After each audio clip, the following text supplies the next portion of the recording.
Buen día, jóvenes en TV. ¿Cómo están? Iniciamos este programa de reflexión y construcción de conocimiento. Es un gusto y un honor compartir con ustedes y con mi compañero Matías. Claro que sí, Pamela. Por supuesto que Jóvenes en TV se disfruta mucho con tu compañía y con el gran nivel que tiene la propuesta programática que hacen nuestros especialistas. Hoy viernes y Comunicación nos presenta Etnomúsica con Rodrigo Bartra. Mundo y cultura con Diario de Viaje. Hablaremos de la cohesión social en México. ¿Cómo andamos con este aspecto? Después, el testimonio ejemplar de la maestra María del Rosario Lozada. Conoceremos la relación afortunada entre radioteatro y tecnología digital. Ya verán qué interesante. A través del pensamiento matemático, exploraremos un tema que suena casi a magia, la ilusión de que tocas las cosas. Bueno, seguro se trata de ciencia. Volveremos a hablar de la empatía, cómo funciona, cómo aprendemos a practicarla, qué tan recomendable es para una vida saludable. Y por supuesto, no olvidamos el grito de la conciencia histórica, ahora con un tema demoledor: la migración de africanos hacia Europa, motivaciones y consecuencias. Este viernes 13 de noviembre, Jóvenes en TV está de lujo. ¿Listos para iniciar un fin de semana también de lujo? Comenzamos.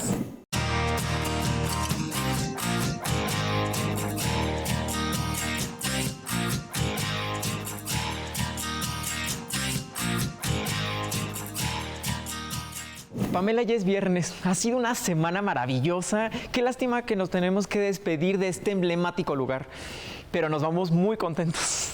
Sí, la verdad es que estuvo increíble y queremos agradecerle al Colegio Nacional por abrirnos sus puertas y felicitarlos por seguir fomentando el conocimiento. Pamela, ¿cómo percibes tú la solidaridad, la unión e incluso la identificación entre los mexicanos?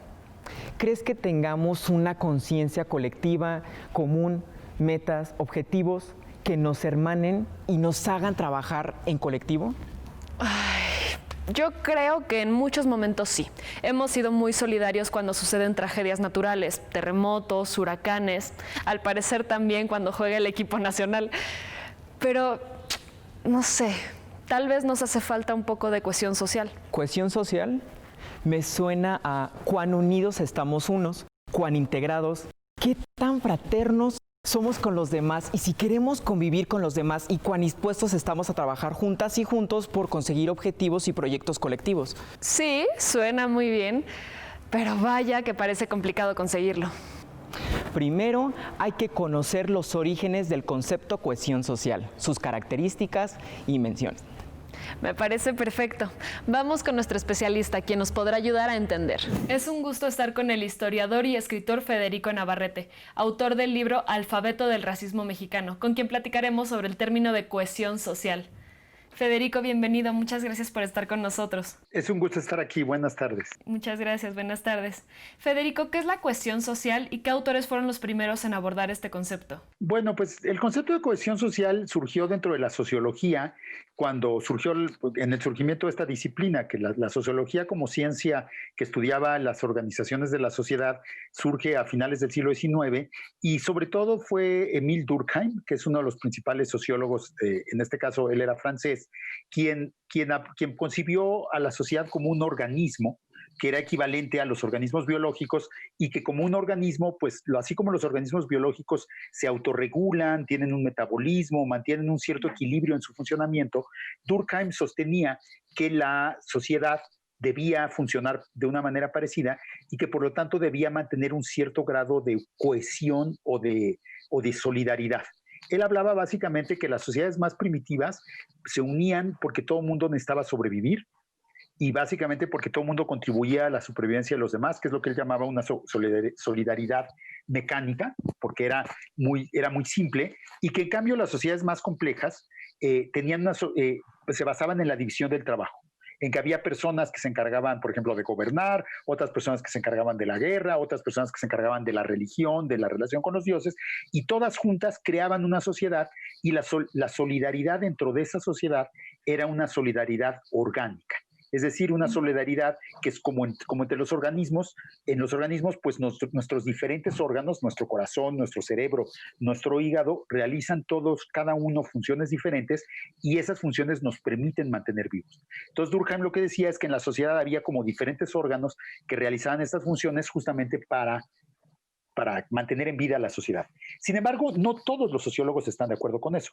Por ejemplo, Karl Marx, el famoso pensador alemán, más bien decía que la sociedad no había una cohesión en la sociedad, que las sociedades estaban profundamente divididas por conflictos de clase. Había una clase dominante que era la dueña de los medios de producción, es decir, de las fábricas y de lo que generaba riqueza, y que controlaba el poder también, y había clases dominadas que se enfrentaban a la clase dominante.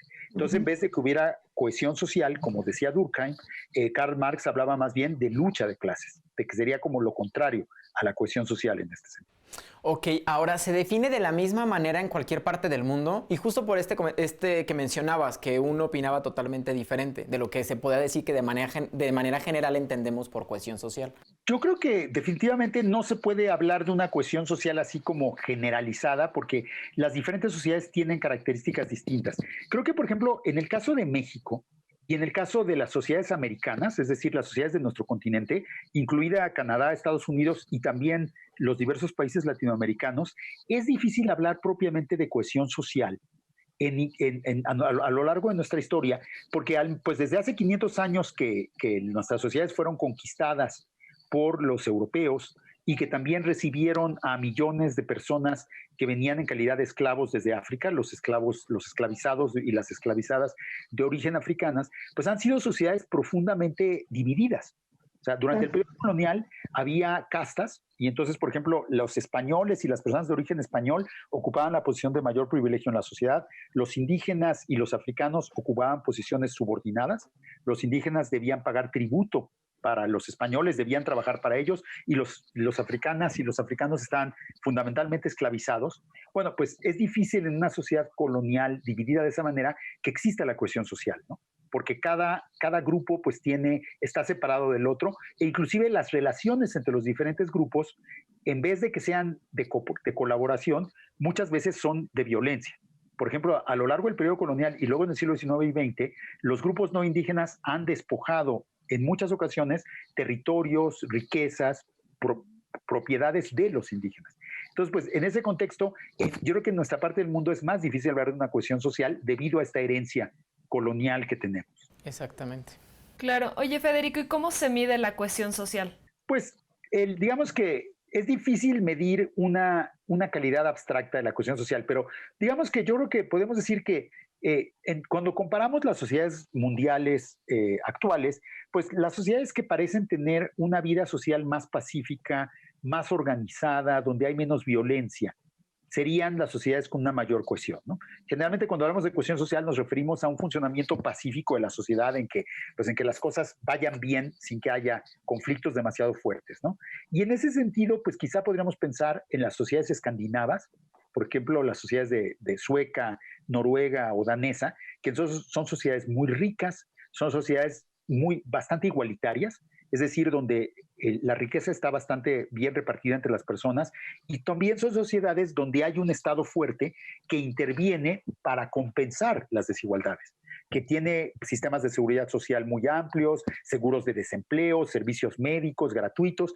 Todo eso genera cohesión social, porque hay cohesión social porque pues la mayor parte de los miembros de esas sociedades tienen acceso a los mismos bienes, tienen los mismos derechos y se respetan sus derechos. Esa sería una clave para la cohesión social. Y quizá siempre el ejemplo que mencionamos son las sociedades escandinavas, porque pues son el ejemplo más conocido, pero también existen sociedades como Corea del Sur o como Vietnam, que son sociedades sorprendentemente cohesivas y solidarias en su interior. Una muestra de esa capacidad de cohesión social ha sido precisamente que en el contexto de 2020, con la epidemia de COVID-19, las sociedades con mayor cohesión social, como Taiwán, como Corea, como Vietnam, han respondido mucho mejor a la epidemia y han logrado erradicarla inclusive, ¿no? Quizá China sería un caso en este sentido, aunque China es una sociedad mucho más grande y mucho más compleja. Y en cambio, las sociedades que tenemos pocos grados de cohesión social, como las sociedades de América, México, Estados Unidos, Brasil, pues hemos sido un desastre, ¿no? Porque justamente Claro. La falta de cohesión social ha sido uno de los obstáculos a combatir la epidemia de COVID-19. Claro. Exacto. Y oye, a ver, platícame, ¿cuáles son las dimensiones de la cohesión social? Pues yo creo que la primera dimensión de la cohesión social sería que haya, cosa que no existe, por ejemplo, en nuestro país, lamentablemente, que haya reglas parejas o más o menos parejas para todo el mundo. Por ejemplo, el Estado, el tan cacareado y tan importante Estado de Derecho, que siempre es un ideal que no acabamos de alcanzar en México, básicamente implica eso, ¿no? Que desde el presidente de la República hasta la persona más humilde se aplica la misma ley a todos los ciudadanos y también que todas las ciudadanas y todos los ciudadanos tienen la cierta posibilidad de conseguir justicia. Es decir, que si sus derechos son atropellados, si sufren alguna violencia, si sufren algún despojo, pueden recurrir a los tribunales y los tribunales van a responder, aunque sean personas con menos poder o personas que son miembros de grupos más marginales, ¿no? En cambio, entonces, un punto fundamental para la cohesión social sería la existencia de una ley y de un sistema de justicia que se aplique para todos, ¿no? Otro punto fundamental, a mi juicio, es una mayor igualdad económica. Es difícil tener cohesión social en sociedades con una desigualdad socioeconómica como la mexicana, Claro. en que una porción muy pequeña de la población tiene muchísima riqueza y la inmensa mayoría de la población vive en niveles cercanos a la pobreza. Claro, pues justo lo que mencionabas hace un rato, ¿no? Con el ejemplo de la pandemia. Hay una parte de la sociedad mexicana que dice, pues sí, lo siento, pero yo no puedo dejar de trabajar, ¿no? Dejo de trabajar y mi negocio quiebra o mi familia no come. Y hay otra parte de la sociedad que dice, bueno, pues yo tranquilamente puedo estar en mi casa. Y eso hizo que hubiera como muchos, ¿cómo decirlo? Como mucha grilla, mucha discusión entre la sociedad, ¿no? Sí, sí, exactamente. Había muchas diferencias, ¿no? Había diferencias de perspectivas respecto a la gravedad de la epidemia. Había personas que consideraban que era muy, muy peligrosa, otras que no tanto. Y también hay que decir que en el mundo contemporáneo, con las redes sociales y todas las herramientas que usamos ahora para comunicarnos, lejos de fomentar la cohesión social, esas redes lo que fomentan es la polarización, porque cada quien busca las opiniones que le gustan y cada vez nos está costando más y más trabajo realmente escuchar y respetar las opiniones diferentes a las mismas. Claro. Entonces cada quien se queda en su propio mundo con sus propias opiniones y ya no construimos mundos compartidos entre los diferentes grupos. Pero otro factor también es que ante estas diferencias en las sociedades, justamente para lograr cohesión social, el gobierno puede tener un papel importante, ¿no? Por ejemplo, pese a todo, la epidemia ha sido terrible en Brasil y ha tenido un impacto en número de muertos y en número de enfermos que es solo comparable al de Estados Unidos, ¿no? Brasil es el segundo país más afectado a nivel planetario y, sin embargo, la experiencia de la epidemia para la mayor parte de la población no ha sido tan negativa, porque desde abril hasta fines de este año, el gobierno brasileño les está pagando un salario extraordinario a todos los brasileños para que puedan dejar de trabajar y se puedan quedar en casa y protegerse. Wow. Entonces, este salario social universal lo que ha generado es cohesión social. Claro. Pues mira, justo eso te iba a preguntar. ¿En quién recae la responsabilidad de fomentar la cohesión social? ¿En los ciudadanos o en el gobierno? Bueno, yo creo que en los dos, ¿no? O sea, yo creo que el gobierno es fundamental porque, por ejemplo, yo creo que en México, por ejemplo, buena parte del problema del COVID se hubiera podido, si no resolver, al menos hubiera sido menos grave si se hubiera implementado un apoyo económico extraordinario como el brasileño, que hubiera permitido que todas esas personas que no podían salir, más bien que no podían quedarse en casa porque tenían que ir a buscar el sustento cotidiano, porque pues no tienen un trabajo fijo, porque muchos de ellos trabajan en la calle, muchas de ellas son vendedores ambulantes, están en el comercio informal. Si hubiera habido un ingreso garantizado para esas personas durante unos meses, esas personas a lo mejor hubieran podido quedarse más en casa, hubieran como obedecido más las proclamas del gobierno, las políticas gubernamentales y hubiéramos tenido un mejor resultado. Ahí claramente la cohesión social era responsabilidad del gobierno. O hubiera podido fomentar el gobierno la cohesión social con esa política. Pero hay otras cosas que los ciudadanos también podemos hacer mucho. Por ejemplo, uno de los grandes, digamos, obstáculos contra la cohesión social en nuestras sociedades son las formas de discriminación. La discriminación por género, la discriminación por raza, el racismo, la discriminación por clase, el clasismo.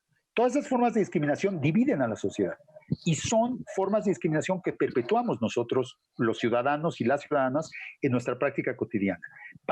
Si fuéramos menos racistas, si fuéramos menos discriminadores contra las mujeres, si, desde luego, en el particular caso, si los varones ejercieran menos violencia contra las mujeres, pues habría una mayor cohesión social. Claro. Entonces, digamos, ahí sí no es solo el gobierno, sino también es la sociedad la que tiene que reaccionar. O sea, entonces me queda claro que no depende forzosamente ni de gobierno ni de la sociedad, es como un 50-50, ¿no? Es ir trabajando en conjunto para poder llegar a una cohesión social. Y justo hace rato lo mencionabas que los modelos no se puede como generalizar, pero ¿cuál sería el modelo a seguir a nivel mundial? Yo creo que más que un modelo, yo creo que las diversas sociedades tienen puntos favorables que pueden ser imitados o que podríamos tomar como modelos, ¿no?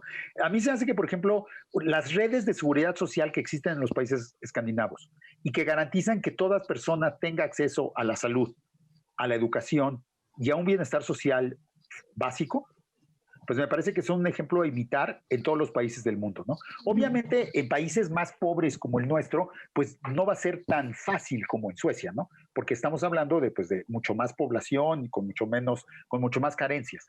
Pero si nos empezáramos a mover en esa dirección, a universalizar los derechos sociales, eso generaría definitivamente cohesión y ese sería el modelo escandinavo. Sí, definitivamente, Federico. Vamos a hacer una pausa para que nos acompañes a ver sobre justo el tema de hoy. En México, el racismo es un problema latente tan arraigado a nuestra cultura que en la actualidad pasa prácticamente desapercibido. Aún en nuestros días, el tono de piel resulta ser un factor determinante para avanzar dentro del sistema educativo, progresar en el ámbito laboral o determinar los ingresos económicos.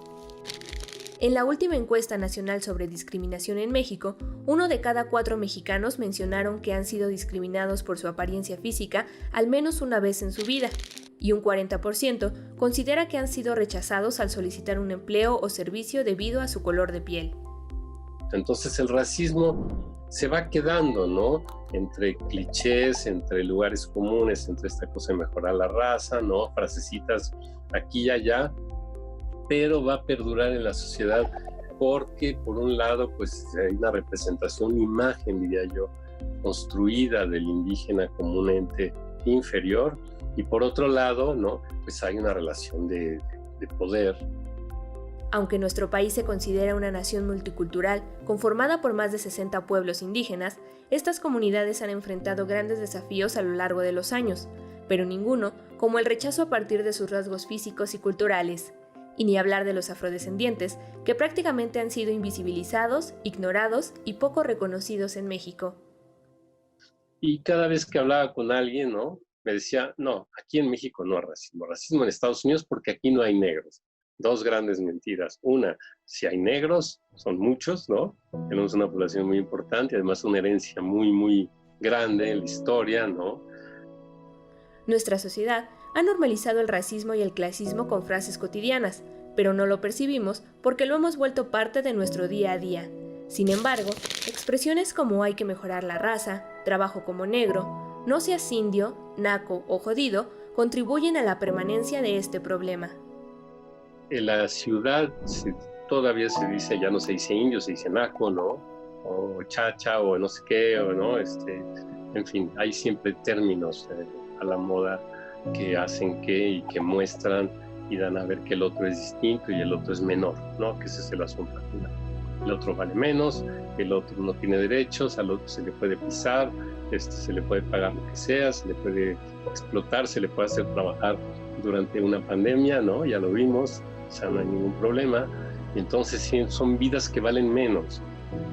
En México, mucho se habla de inclusión, de detener la violencia de género, de igualdad de oportunidades, pero la paradoja recae en el daño y limitaciones que enfrentan algunas personas debido a la discriminación racial.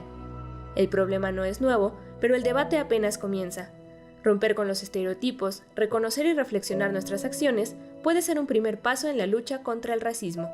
Continuamos platicando con Federico Navarrete para tener una mejor perspectiva sobre el panorama en México en lo que respecta a cohesión social.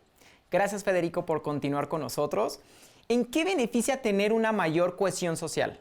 Bueno, creo que generalmente la cohesión social es vista como algo positivo porque permite que haya una mayor confianza entre los miembros de la sociedad. O sea, una sociedad relativamente con la que existe una mayor cohesión, en la que se aplican leyes universales y esas leyes son respetadas por todos, es una sociedad donde podemos tener confianza. Podemos tener confianza que el gobernante no va a robar. Podemos tener confianza de que aquella persona por la que votamos y elegimos para un puesto público no lo va a aprovechar para su provecho privado, sino que se va a esforzar por gobernar por el bien común o por cumplir al menos su programa político para el que la elegimos. Podemos confiar en que los contratos que hacemos, la gente en la calle no nos va a robar, los contratos que hacemos para comprar o para vender van a ser honrados. La cohesión social es positiva en cuanto genera una mayor confianza. Y sobre todo, la mayor confianza es algo que puede proteger justamente a las personas más débiles. Porque justamente si existiera en México un Estado de Derecho en que los crímenes de violencia contra las mujeres fueran perseguidos y castigados como deberían serlo, pues obviamente eso generaría que las mujeres tuvieran mucho mayor confianza en el orden social, que pudieran participar más activamente en la vida pública y simplemente que pudieran salir a la calle sin tener miedo, ¿no? Lo cual ya sería un gran logro, ¿no? En ese sentido, la cohesión social puede ser útil siempre y cuando genere mayor confianza y ayude a producir consensos en la sociedad. Es decir, que nosotros podamos ponernos de acuerdo, todas y todos, en qué es lo más deseable, ¿no? Por ejemplo, un consenso podría ser combatir la desigualdad social, combatir la violencia de género, combatir el racismo. Esos consensos pueden ir generando mayor cohesión social y eso puede tener beneficios en todos los sentidos. Ahora bien, una cohesión social impuesta, que no sea resultado de los consensos y los acuerdos, sino que fuera impuesta desde arriba, no necesariamente lograría esos resultados. En ese sentido, el modelo autoritario del que hablábamos anteriormente, el modelo chino, no necesariamente se puede aplicar en todas las sociedades, y menos en sociedades como la nuestra, que tiene una larga historia de desconfianza hacia el gobierno, de poco funcionamiento de las instituciones públicas, de corrupción del sistema de justicia. Pues es más difícil esa solución autoritaria desde arriba, ¿no? Creo que de alguna manera hace unos gobiernos, el gobierno de Felipe Calderón, con su guerra contra el narcotráfico, trató de alguna manera de lograr una cohesión social por medio de este combate frontal al narcotráfico, y lo único que consiguió francamente fue aumentar el número de muertos y provocar una explosión en la violencia, porque el Estado mexicano no tenía las herramientas para construir esa cohesión social. El Estado mexicano que existía entonces y que sigue existiendo ahora, ¿no? Creo que ahí sí la sociedad es la que va a tener que hacer buena parte de la labor. Híjole. ¿En México existe la cohesión social? Lamentablemente yo creo que es muy baja la cohesión social en México por estas razones históricas, ¿no? Tuvimos 3 años de un gobierno colonial que distinguía entre las castas, que separaba europeos de africanos, de indígenas, y que creó una sociedad profundamente desigual. Y luego, por desgracia, nuestros gobiernos independientes, los de 1821 en adelante, tampoco han contribuido mucho a la cohesión social, porque han sido gobiernos que generalmente han buscado imponer los valores de un solo grupo a todos los demás grupos, ¿no? Entonces, los liberales del siglo XIX tenían una idea de lo que significaba ser ciudadano, porque aparte era varón, no mujer, ni siquiera, ciudadano varón, y era la única idea que reconocían como tal. Entonces le negaron el voto a las mujeres, trataron de quitarle el voto a los indígenas porque no hablaban español, impusieron su cultura a los demás grupos. Eso no es un camino a la cohesión social, sino lo que ha hecho es generar más conflictos. Por ejemplo, en México en el siglo XIX hubo mucho más rebeliones indígenas que en todo el periodo colonial, porque justamente los gobiernos independientes de México vinieron a romper las reglas que más o menos funcionaban en el periodo colonial, y en vez de generar cohesión, generaron mucho mayor conflicto. Y más recientemente la ideología del mestizaje, la idea de que México es una nación mestiza, que somos una sola raza, un solo pueblo, en teoría genera cohesión. Pero el hecho es que en la práctica, al definir a los mexicanos como a partir de una sola idea de lo que deben ser los mexicanos, mestizos, con ciertas características, esto genera muchos conflictos porque, por un lado, se excluye, por ejemplo, a los mexicanos de origen africano, que son hechos invisibles. Se excluye a los chinos, que han sido tradicionalmente inclusive expulsados y asesinados en nuestro país, porque en teoría no son parte del mestizaje. Se ha excluido tradicionalmente o ha habido prejuicios contra los judíos. Entonces, curiosamente, una ideología que supuestamente se presentaba como cohesionadora, la ideología del mestizaje, en la práctica ha sido una ideología que ha generado lo contrario, que ha generado exclusión, que ha generado conflicto, que ha generado discriminación contra otros grupos. Entonces, justamente ese es el problema de llamar a la cohesión en un país desigual. Justo con esto que estás mencionando, ¿qué acciones se deben fomentar para impulsar la cohesión social? Yo creo que ya las hemos mencionado un poco, pero sí vale la pena como enumerarlas más claramente. Yo creo que el principal punto para aumentar la cohesión social en nuestro país sería una mejor distribución del ingreso y sobre todo una mejor distribución de las oportunidades sociales. Mientras más mujeres y más hombres, sobre todo mujeres porque han sido las más excluidas tradicionalmente, tengan acceso a la educación, a la salud, tengan acceso, se protejan sus derechos, pues habrá una mayor cohesión social. Una educación generalizada de buena calidad, desde luego que pues será más fácil que construyamos acuerdos a partir de eso, ¿no? Un medio seguro para que las mujeres se desenvuelvan, pues seguro va a aumentar la cohesión social. Entonces, lo primero es combatir la desigualdad y claramente combatir la violencia, que en los últimos, justamente a partir de este fallido intento de cohesión social del gobierno de Calderón, lo que se ha desatado es una violencia sin precedente en nuestro país y justamente ahora, pues uno de los grandes obstáculos a la cohesión es esta violencia. Entonces, pues hay que combatir la desigualdad y la violencia y luego a partir de eso, pues quizá en ese momento, una vez que ya el piso esté un poco más parejo y pues no estén matando a las mujeres, no estemos excluyendo a las indígenas de la educación, no estemos discriminando a los afroamericanos, le demos igualdad de oportunidades a las personas en condiciones de marginalidad. Después de eso, pues entonces sí ya podremos empezar a construir una cohesión a partir de valores compartidos, a partir de ideas comunes de lo que significa ser mexicano. Pero mientras no exista este piso elemental de bienestar económico, de acceso a la educación y a la salud, de derechos humanos que tengan todas y todos los mexicanos, pues va a ser muy difícil que cualquier idea de cohesión germine realmente en nuestra sociedad. Así es, Federico. Híjole, está muy interesante esta entrevista, de verdad. Qué pena que se nos terminó el tiempo, pero de verdad muchísimas gracias por todos tus consejos y todas tus palabras. Creo que se nos quedan muy grabadas y pues nada, eso, muchas gracias. Pues fue un gusto colaborar con ustedes y espero que estas reflexiones les resulten útiles a los estudiantes. Seguro que sí. Muchísimas gracias.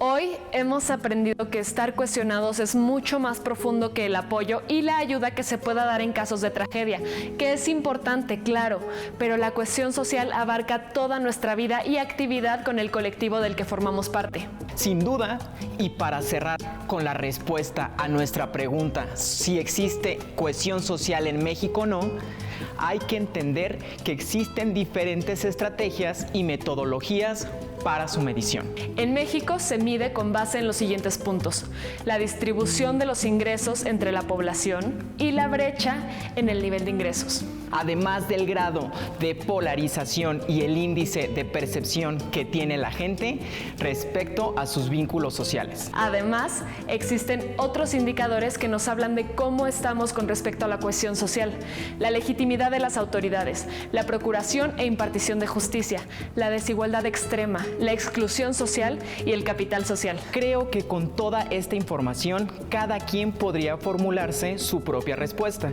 Y para reforzar sus perspectivas, los invitamos a participar en la actividad de la semana. ¿Qué les parece si hacemos un diario? Más bien una bitácora de responsabilidad social, cívica y ética. La idea es que observen a su alrededor y registren aquellas acciones que en su comunidad ayudan o contribuyen a construir cohesión social. Compártalo en nuestras redes sociales y armemos un diálogo entre jóvenes en TV. ¿Qué les parece? Hemos llegado al final de este segmento, pero no nos despedimos. A continuación, conciencia histórica con el tema de pateras y más pateras. Nosotros nos volveremos a encontrar hacia el final del programa. Hasta pronto.